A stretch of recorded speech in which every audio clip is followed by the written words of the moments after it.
జనమంతా మహిళలందరూ వెళ్ళిపోయినట్టు నాకు అనిపించింది.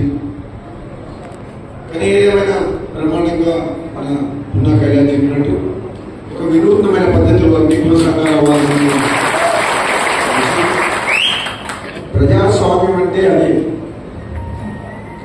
కులాలకు మతాలకు అతీతంగా మానవత్వంతో ప్రేమతోటి వాళ్ళ ఆర్థిక స్థితిగతులకు సంబంధాలు లేకుండా కలిసిమెలిసి బతకడమే నిజమైన ప్రజాస్వామ్యము. అదే మానవత్వం.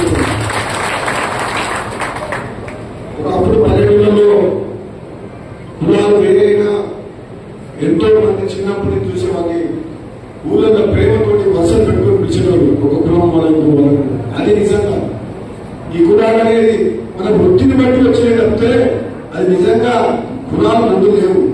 ఒక 2000 సంవత్సరాల ముందు కులం అనేది లేదు.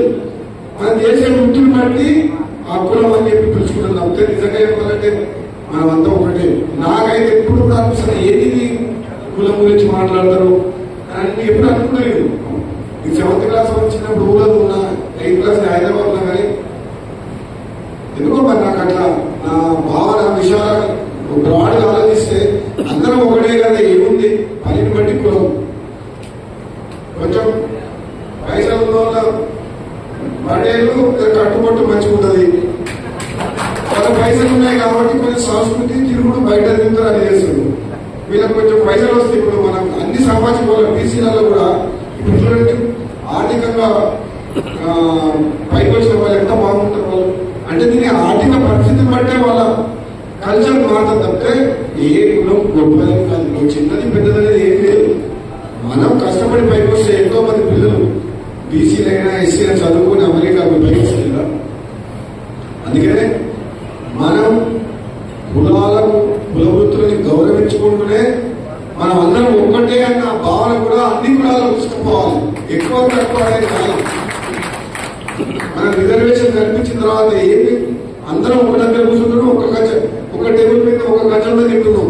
అంత ఈ రోజు ఒకప్పుడు ఉండే కావచ్చు కానీ ఇప్పుడు మనం అది లేదు. అయినా కానీ రాదు ప్రదర్శన నాకు బాగా నచ్చింది. ఎంతో ప్రేమతో అన్ని కులాల వాళ్ళు వచ్చి ఆ విధంగా వాళ్ళు చేసుకున్న చాలా మంచిగా అనిపించింది. ఏదేమైనా సోదరులారా నేను పార్లమెంట్ ఇన్ఛార్జ్ ఉన్నా కాబట్టి 7 అసెంబ్లీ సెగ్మెంట్స్ రాత్రి వరకు వెళ్తున్నాను. నేను పోటీ చేసినప్పుడు ఇంత కష్టపడకుండా చాలా జరుగుతున్నాను. అందుకనే నిన్ననే మనలో ఒక మీటింగ్ అన్నాం. ఈ చావల్ కిరణ్ కుమార్ రెడ్డి నగటంలో వచ్చిందని చెప్పి నాశనంలో పడ్డాడు.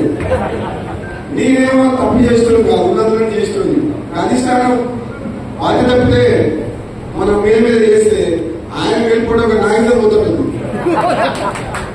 ఎవరు ఎవరికి చదువుతుంది? నా చదువుంటే మీకు చదువుతుందా? నాదేమో మీదేమో నేను ఎవరు వచ్చింది మీకు వచ్చింది. రేపు గెలిస్తే పేరు వస్తే మీకు వచ్చిన, నాకు వస్తే మీకు వచ్చినట్టే. అదేనా కదా? నేను అడిగే పార్టీ అధికారంలో ఉంది, రాజగోపాల్ రెడ్డి ఎమ్మెల్యే ఉండు, ఏదో 4 కోట్ల ఖర్చు చేసినట్టు కాదు. మనం కార్యకర్తలం కష్టపడి ఇంటింటికి పోయి గడప గడపని ప్రచారం చేసి తెలంగాణ ఇచ్చిన కాంగ్రెస్ పార్టీ గురించి చెప్పి 10 ఏళ్ల కాలంలో కేసీఆర్ చేసిన మోసాలు అబద్ధాల గురించి అన్నిటి గురించి చెప్పి వాళ్ళు ఇచ్చిన హామీలు ఎట్లా మోసం చేసి ఇల్లు కట్టిస్తామని, భూమి ఇస్తామని చెప్పి, ఉద్యోగాలు ఇస్తామని చెప్పి, ప్రాజెక్టులు కట్టిస్తాం, ప్రతి ఎకరా చేసుకొని కూర్చొని చెప్పిస్తున్న మనిషి కొత్త లేకుండా 10 ఏళ్ళు పోయినా కాళేశ్వరం ప్రాజెక్ట్ చేసి పెట్టకుండిపోయింది. మన తెలంగాణ ప్రభుత్వం కాంగ్రెస్ ప్రభుత్వం పేదల ప్రభుత్వం ఇప్పుడు వచ్చింది. ఇప్పుడు మేము ఆలస్యమైనా సరే ఇచ్చిన హామీలు దశల వారీగా కాంగ్రెస్ పార్టీ తప్పకుండా నెరవేరుస్తున్న విషయం చెప్పి వాళ్ళ